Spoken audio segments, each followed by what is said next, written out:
नमस्कार। आज हम एक बहुत ही अहम दस्तावेज की बात करने वाले हैं। एक ऐसा दस्तावेज जो किसी भी देश की बुनियाद होता है, उसका संविधान। चलिए इसे एकदम आसान भाषा में समझने की कोशिश करते हैं। तो आज की हमारी चर्चा का सफर कुछ ऐसा रहेगा। हम शुरुआत करेंगे संविधान के मतलब से, फिर जानेंगे कि इसके काम क्या है, और आखिर में इसके पीछे की जो सोच है, जो फिलॉसफी है, उस पर भी बात करेंगे। तो चलिए सबसे पहले ये समझते हैं कि ये जो शब्द है संविधान, इसका असल में मतलब क्या है। हम सब ये शब्द आए दिन सुनते रहते हैं ना, पर कभी सोचा है कि ये शब्द आया कहाँ से, इसकी जड़ें कहाँ हैं? देखिए, ये शब्द निकला है लैटिन भाषा के एक शब्द कॉन्स्टिट्यूएरे से, जिसका सीधा सा मतलब होता है स्थापित करना या नींव रखना। तो संविधान ही वो दस्तावेज है जो किसी भी देश की पूरी व्यवस्था की नींव रखता है। एक जाने माने राजनीतिक विचारक हैं गिलक्रिस्ट।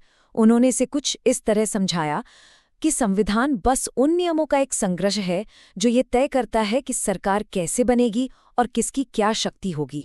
वहीं एक और विचारक हुए गेटल। उनका मानना था कि संविधान कुछ बुनियादी सिद्धांतों का वो समूह है जो किसी भी देश के चरित्र को, उसके स्वभाव को तय करता है।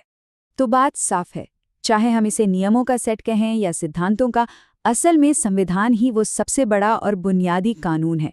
वो ब्लूप्रिंट है जिसके हिसाब से कोई भी देश चलता है। अच्छा, मतलब तो समझ आ गया, पर अब सवाल ये है कि ये ब्लूप्रिंट असल में करता क्या है, इसका काम क्या है? एक विशेषज्ञ हैं एलियट बल्मर, उन्होंने इसके मुख्य कामों को बहुत अच्छे से बताया है। देखिए, संविधान ही तय करता है कि देश की सीमाएं क्या होंगी, उसका चरित्र कैसा होगा। वो बताता है कि देश के मूल्य क्या हैं। ये नागरिकों को उनके अधिकार देता है और कर्तव्य भी बताता है।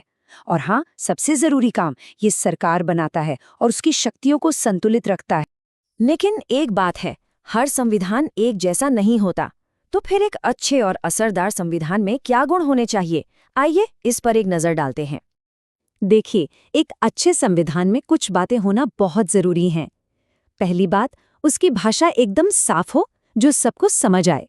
दूसरा, वो बहुत लंबा चौड़ा ना हो, बस जरूरी बातें हों। तीसरा, उसमें शासन की सभी जरूरी बातें शामिल होनी चाहिए। और सबसे दिलचस्प गुण, वो स्थिर भी हो ताकि उसे कोई आसानी से बदल ना सके। और साथ ही लचीला भी हो ताकि जरूरत पड़ने पर समय के साथ उसे बदला जा सके। ये जो स्थिरता और लचीलेपन की बात है ना, ये बहुत दिलचस्प है। स्थिरता ये पक्का करती है कि देश के जो मूल सिद्धांत हैं उनके साथ कोई छेड़छाड़ ना हो। वहीं लचीलापन ये सुनिश्चित करता है कि जैसे जैसे समाज बदले, संविधान भी उन जरूरतों के हिसाब से ढल सके। और स्थिरता और लचीलेपन का यही जो अनोखा संतुलन है, यही किसी संविधान को एक जिंदा दस्तावेज या लिविंग डॉक्यूमेंट बनाता है। एक ऐसा दस्तावेज जो देश के साथ साथ बढ़ता है और विकसित होता है। अब जब हम एक अच्छे संविधान के गुण जान गए हैं, तो चलिए ये भी देख लेते हैं कि दुनिया भर में संविधान कितने अलग अलग तरह के होते हैं। मोटे तौर पर देखें तो संविधान दो तरह के होते हैं। एक वो जो धीरे धीरे सदियों में परंपराओं और अदालती फैसलों से विकसित होते हैं, जैसे कि ब्रिटेन का संविधान। और दूसरे वो जिन्हें एक खास समय पर एक खास सभा द्वारा बनाया जाता है, जैसे अमेरिका और भारत के संविधान। इसी से जुड़ा एक और वर्गीकरण है लिखित और अलिखित। लिखित संविधान वो हैं जहां सारे नियम कानून एक किताब में दर्ज होते हैं। वहीं अलिखित संविधानों में नियम अलग अलग कानूनों और परंपराओं में बिखरे होते हैं। और हाँ, एक आखिरी और बहुत अहम तरीका है इन्हें बांटने का, इस आधार पर कि उन्हें बदलना कितना आसान या मुश्किल है। जो संविधान मुश्किल से बदलते हैं उन्हें कठोर कहते हैं, जैसे अमेरिका का। और जो आसानी से बदल जाते हैं उन्हें लचीला कहते हैं, जैसे ब्रिटेन का। चलिए, अब हम अपनी आज की चर्चा के सबसे जरूरी और शायद सबसे दिलचस्प सवाल पर आते हैं। संविधान होना और संविधानवाद होने में क्या फर्क है? देखिए, किसी भी देश के पास संविधान नाम की एक किताब हो सकती है, लेकिन ये बिल्कुल जरूरी नहीं कि वहाँ संविधानवाद भी हो। संविधान महज एक दस्तावेज है, जबकि संविधानवाद एक सोच है, एक फिलॉसफी है। ये वो सोच है जो कहती है कि सरकार की शक्ति सीमित होनी चाहिए। तो संविधानवाद का सीधा सा मतलब है सीमित शक्ति का सिद्धांत।